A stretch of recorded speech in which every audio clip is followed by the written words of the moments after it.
힘든 부모님께 힘내세요 말해보세요. 자녀에게 그 말을 들을 때 정말 힘이 납니다. 신기한 것은 그 말을 한 당신도 힘을 얻게 됩니다. 고민하는 지인에게 걱정 말아요 말해보세요. 당신의 말을 듣는 지인은 작게나마 걱정이 줄어듭니다. 신기한 것은 그 말을 하는 당신도 용기를 가지게 됩니다.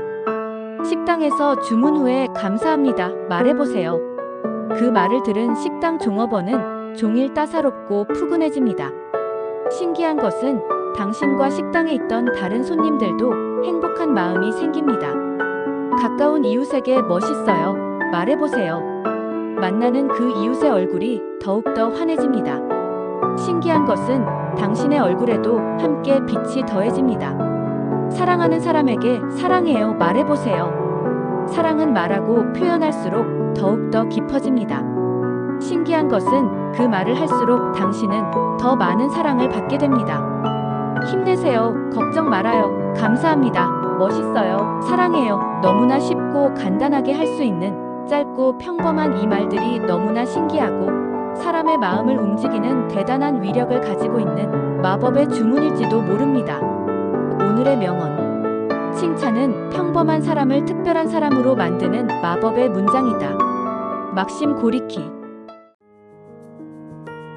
컬래버레이션은 공동, 협력, 협업, 협조의 뜻을 가진 단어입니다. 커뮤니케이션이 사람과 사람과의 관계에서 정보와 데이터를 비롯해 메시지, 의견 등을 서로 전달하는 것이라면 컬래버레이션은 바로 이 커뮤니케이션에서 한 발 더 나아갑니다. 컬래버레이션이란 두 상대가 더욱 깊은 관계를 유지하면서 자신의 생각을 서로에게 합리적으로 납득시키는 것입니다. 세대와 세대 사이, 국가와 국가 사이에 발생하는 어려운 문제 앞에서도 서로의 생각을 상대가 받아들일 수 있도록 노력하는 이른바 컬래버레이션을 한다면 맞닥뜨린 눈앞의 문제를 해결할 수 있을 것입니다. 한편 가족 구성원 사이에도 컬래버레이션이 필요한데 현대 사회에서는 부모가 자식을 학대하고 자식이 부모를 버리는 반인륜적 범죄가 잦아지고 있습니다. 이는 가족 구성원 사이에도 서로의 생각과 말과 입장 등을 이해하려는 노력이 필요하다는 방증입니다. 아버지, 어머니, 형제, 자매가 긴밀히 지내며 서로를 이해하기 위해 조금씩만 노력한다면 건강하고 행복한 가정을 이룰 수 있을 것입니다. 수신제같이 국평천하, 몸을 닦고 집을 안정시킨 후에 나라를 다스리며 천하를 평정한다. 나라의 안정이 가정에서 시작한다고 볼 만큼 예부터 우리 선조들은 가정의 화목을 중요시했습니다. 가족 구성원 간의 컬래버레이션을 통해서 서로를 이해하고 납득시키려는 노력이 건강한 가정과 사회를 만들어 나가는 시작이 될 것입니다. 오늘의 명언. 가정이야말로 고달픈 인생의 안식처요. 모든 싸움이 자취를 감추고 사랑이 싹트는 곳이요. 큰 사람이 작아지고 작은 사람이 커지는 곳이다. 하버트 조지 웰스. 사람의 평균 시력은 1.5 정도라고 합니다. 이 시력으로는 아주 작은 것이나 아주 큰 것은 볼 수 없습니다. 필요한 정도의 크기만 볼 수 있습니다. 이것은 우리를 위한 신의 세밀한 배려의 결과입니다. 만약 사람의 눈이 현미경이라면 어떨까요? 아마 세균 공포증 때문에 살아갈 수 없을 것입니다. 반면에 사람의 눈이 망원경이라면 어떨까요? 아마 바로 앞을 보지 못해서 넘어지게 될 것입니다. 현미경과 망원경은 일상용이 아닙니다. 단지 사람의 눈을 보충해주는 연구용일 뿐입니다. 현미경으로 남의 약점을 찾아내 정죄해서는 안 됩니다. 오히려 그 현미경으로 자신의 허물을 찾아내 고치려는 자세가 필요합니다. 또한 망원경으로 먼 미래만 내다봐서는 안 됩니다. 폭넓은 시선으로 앞으로의 비전을 바라볼지라도 늘 현실을 고려해야 할 것입니다. 외부가 아닌 내 안의 현미경과 망원경으로 빛나는 오늘을 살아가세요. 눈이 부시게. 오늘의 명언. 자기 내면의 목소리를 충실히 들을수록 외부의 소리를 더 잘 들을 수 있다. 다그 함마르쉘드. 영국 작가 콜린 웨스트의 동화 핑크 대왕 퍼시는 핑크를 좋아하는 왕의 이야기입니다. 퍼시 대왕은 핑크를 너무 좋아해서 핑크 옷만 입고 핑크 음식을 먹으며 나무, 꽃과 풀 그리고 동물까지도 모두 핑크로 물들였습니다. 그것은 개인의 만족에 그치지 않았습니다. 백성들에게도 소유물을 전부 핑크로 바꾸라고 명령했습니다. 그러나 바꾸지 못하는 것이 하나 있었는데 그건 바로 푸른 하늘이었습니다. 하늘마저 핑크로 바꾸고 싶었던 왕은 현자에게 하늘을 핑크로 바꿀 수 있는 묘안을 생각하라고 했습니다. 현자는 고민 끝에 왕에게 안경을 건네주었고 안경을 쓴 왕의 눈앞에는 핑크빛 하늘이 펼쳐졌습니다. 하지만 하늘이 변한 것이 아니었습니다. 단지 그가 쓴 안경이 핑크 렌즈였기 때문이었습니다.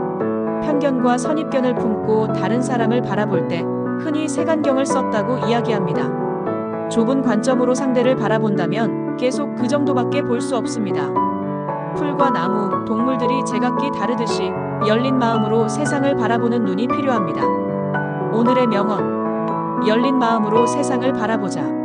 모든 일은 마음먹기에 달렸다. 굳게 닫힌 마음을 활짝 열린 마음으로 전환하지 않는 한 올바르게 세상을 바라볼 수 있는 새로운 눈은 열리지 않는다. 법정 스님. 어릴 때 물가에서 헤엄을 치다가 순간 당황하는 바람에 물속에서 허우적거렸던 적이 있다. 다행히 뒤에서 따라오던 엄마가 바로 나를 건져 올렸다. 엄마는 항상 등 뒤에서 나를 지켜봐 주었다. 그래서 나는 조금 서툴러도 자신있게 앞으로 나아갈 수 있었다. 돌아보면 엄마가 있어서 든든했다. 그런데 어느 날 갑자기 내 세상에서 엄마가 사라졌다. 뒤를 돌아봐도 엄마는 더 이상 보이지 않았고 이제 돌아갈 곳이 없다는 생각이 들었다. 엄마의 장례식을 마친 다음 날 까치 소리에 눈을 떴다. 하늘이 맑다. 창밖으로 웃음소리가 들린다. 평화롭다. 모든 게 그대로인데 엄마만 없다. 세상은 놀라울 정도로 아무렇지 않았다. 세상에 사연 없는 사람이 어디 있겠느냐마는 웃고 있는 사람들 속에서 내 상처가 제일 커 보였다. 별것 아닌 일로 징징거리는 사람을 보면 이해할 수 없었으며 때로는 우습기도 했다. 그렇게 가시를 잔뜩 세운 채 흘러갔다. 주변에 힘내라는 말이 크게 위로가 되지 않았고 슬픔을 극복하려고 계속 노력했지만 잘 되지 않았다. 엄마를 떠올리는 게 괴로우면서도 엄마와의 시간들을 잊어버릴까봐 두려웠다. 이러지도 저러지도 못하는 괴로운 나날을 보냈다. 그러다가 애써 잊으려 하지 않겠다고 마음먹었다. 충분히 슬퍼하고 슬픔과 함께 살아가는 법을 배워나갔다. 충분히 슬퍼하고 나니 비로소 내 상처와 마주할 수 있었다. 한때는 평범하고 화목한 가정에서 그늘 없이 자란 사람을 보면 부럽기도 했다. 그런 사람은 특유의 밝음과 긍정이 보인다. 하지만 내가 걸어온 길 역시 지금의 나를 있게 만들어준 나만의 길이다. 내 상처를 마주하고 나니 타인의 슬픔도 눈에 들어오게 되었다. 상처에 크고 작음은 없으며 모든 상처는 다 아프다. 바닷가에 깨진 유리 조각이 오랜 시간 동안 파도에 마모되어 둥글둥글한 바다 유리가 되는 것처럼 나도 조금씩 둥그러지고 있다. 예전엔 하루하루가 그냥 흘러가고 있다고 생각했는데 사실은 그렇지 않았다. 엄마를 떠나보내고 세상에 무엇 하나 당연한 건 없으며 사소한 순간조차도 소중하고 감사하다는 걸 깨달았다. 나는 이제 현재를 살 것이다. 떠나간 사람을 위해서가 아니라 온전히 나를 위해서 살자. 내 옆에 있는 내가 좋아하는 사람들과 함께하자. 지금 이 시간도 다시 돌아오지 않을 소중한 순간이니까. 하리, 충분히 슬퍼할 것 중에서 내가 이루고 싶은 게 있거든 체력을 먼저 길러라. 평생 해야 할 일이라고 생각되거든 체력을 먼저 길러라. 게으름, 나태, 권태, 짜증, 우울, 분노. 모두 체력이 버티지 못해 정신이 몸의 지배를 받아 나타나는 증상이다. 내가 후반에 종종 무너지는 이유, 충격을 입은 후 회복이 더딘 이유, 실수한 후 복귀가 더딘 이유, 모두 체력의 한계 때문이다. 체력이 약하면 빨리 편안함을 찾게 마련이고 그러다 보면 인내심이 떨어지고 그 피로감을 견디지 못하게 되면 승부 따윈 상관없는 지경에 이르게 된다. 이기고 싶다면 고민을 충분히 버텨줄 몸을 먼저 만들어라. 정신력은 체력이란 외피의 보호 없이는 구호받게 되지 않으니까. 드라마 미생 중에서 뿌리 깊은 나무는 바람에 아니 흔들려서 꽃 좋고 열매 많으니 샘이 깊은 물은 가뭄에도 아니 그쳐서 내가 되어 바다에 가노니 수백 년 전의 용비어천가에서도 새로운 나라를 건설하는 크고 위대한 일에도 그 근본과 토대가 가장 중요하다고 말하고 있습니다. 오늘의 명언. 기초 없이 이룬 성취는 단계를 오르는 게 아니라 성취 후 다시 바닥으로 오게 된다. 미생 중에서 세렌디피티의 법칙이란 노력한 끝에 찾아온 우연한 행운을 말합니다. 18세기 영국 작가 호레이스 월폴이 페르시아 동화 세렌디프의 새 왕자라는 내용에서 처음 유래된 이론입니다. 동화 속 왕자들이 생각지 못한 행운으로 어려움을 이겨내는 이야기에서 그 의미가 생겨난 것인데, 왕자들은 전설의 보물을 찾아 떠나지만 보물을 찾지 못하고 그 대신 계속되는 우연으로 지혜와 용기를 얻는다는 내용입니다. 사과가 떨어지는 것을 보고 중력의 법칙을 발견하거나, 모래 위에 불을 피우다 유리를 개발하거나, 목욕탕에서 넘치는 물을 보고 부력의 원리를 알아내는 것이 해당됩니다. 사무 공간에서 흔히 사용되는 포스트잇도 비슷한 상황에서 만들어졌습니다. 스펜서 실버란 연구원이 강력 접착제를 개발하려다가 실수로 접착력이 약하고 끈적거리지 않는 접착제를 만들었습니다. 누가 봐도 실패한 연구였지만 이를 보고 동료가 다음과 같은 아이디어를 냈습니다. 꽂아둔 책갈피가 자꾸 떨어져 불편했는데 이 접착제로 책갈피를 만들자. 결국 이 접착제로 포스트잇이 만들어졌고 3M을 세계적인 회사로 만들었습니다. 심리학자들은 이런 행운은 최선을 다한 이들에게만 찾아온다고 해서 세렌디피티의 법칙을 준비된 자에게 찾아오는 우연이라고 부릅니다. 우리 모두가 각자의 자리에서 준비하고 노력하면 세렌디피티의 행운이 찾아올 것입니다. 오늘의 명언. 나는 운의 존재를 믿고 있다. 그리고 그 운은 내가 노력하면 할수록 내게 달라붙는다는 것을 알고 있다. 토머스 제퍼슨. 놀이동산에서 풍선을 파는 남자가 있었습니다. 파란색, 빨간색, 노란색 풍선들이 춤을 추며 하늘에 둥둥 떠 있었습니다. 그때 한 흑인 아이가 다가와 남자에게 물었습니다. 아저씨, 나는 얼굴이 까만데 까만 풍선도 다른 색깔 풍선처럼 저렇게 하늘을 향해 뜰 수 있어요? 남자는 미소를 지으며 대답했습니다. 풍선이 뜨는 것은 색깔과 아무 상관이 없단다. 풍선 안에 들어있는 내용물이 무엇인가가 중요하단다. 타고난 조건, 주어진 조건, 만들어가는 조건, 이 모든 것은 자신의 삶을 무엇으로 채우느냐에 따라 훌륭하게 바뀔 수도 더 힘들게 바뀔 수도 있습니다. 겉으로 보이는 조건에 너무 매달리지 마세요. 물론 겉으로 보이는 조건 때문에 잠시 힘든 삶을 살 수도 있습니다.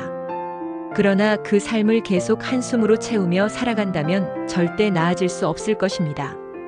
그러나 자기 개발과 행복으로 채워간다면 훨씬 나은 조건을 가진 사람보다 더 훌륭한 삶을 살아갈 수 있습니다. 오늘의 명언. 우리가 사는 환경은 우리가 만들어가는 것이다. 내가 바뀔 때 인생도 바뀐다. 앤드류 매튜스. 심리학의 아버지로 여겨지는 심리학자 윌리엄 제임스는 이렇게 말했습니다. 우리는 행복하기 때문에 웃는 것이 아니고 웃기 때문에 행복하다. 환경이 우릴 행복하게 만드는 것이 아닌 스스로 만들어간다는 것인데, 웃음의 치유력 책의 저자 노만 커즌스의 의견과도 일맥상통합니다. 잡지의 기자이자 편집장으로 일하던 그는 1964년 당시 의학으로는 치료 불가능한 희귀병으로 몸을 움직일 수 없게 되었는데, 이후 일상생활은 물론 얼마 살지 못할 거라는 진단을 받았습니다. 그는 웃음은 유효기간 없는 최고의 약이라는 철학으로 그날부터 각종 코미디 영화와 유머집을 보기 시작했다고 합니다. 영화를 보면서 10분 동안 실컷 웃고 나면 2시간은 아픔을 느끼지 않고 잠들 수 있었고, 웃음의 진통 효과가 없어질 때쯤 되면 다시 영사기를 돌렸습니다. 그렇게 그는 코미디 영화를 보면서 배를 잡고 웃었고 재밌는 책을 읽으며 웃기를 반복했습니다. 그 결과 8주가 지나자 손가락 하나를 움직일 수 있게 되었고, 몇 개월이 지나자 목을 움직일 수 있었습니다. 그리고 마침내 불치병에서 완전히 극복했습니다. 그는 그렇게 웃음을 통해서 엔도르핀이 나와 자신의 병이 치료됐다는 결과를 바탕으로 웃음 치료학을 체계화하였고, 의학계의 인정을 받아 UCLA 의과대학의 수업 과목으로도 채택되었습니다. 웃음은 모든 사람이 가지고 있는 능력이지만 고통 속에서 웃음을 지켜낸다는 것, 슬픔 속에서 웃음을 되찾는다는 것, 힘든 삶에서 웃음을 피워내는 것, 쉽지 않은 상황에서도 웃음을 먼저 찾기란 사실 어려운 일입니다. 하지만 힘든 시기라도 웃음을 잃지 않는다면 반드시 우리는 아무 일 없던 평범한 오늘을 되찾을 수 있을 것입니다. 오늘의 명언. 우리 몸에는 완벽한 약국이 있다. 우리는 어떤 병도 고칠 수 있는 강력한 약을 가지고 있다. 그것은 웃음이다. 노먼 커즌스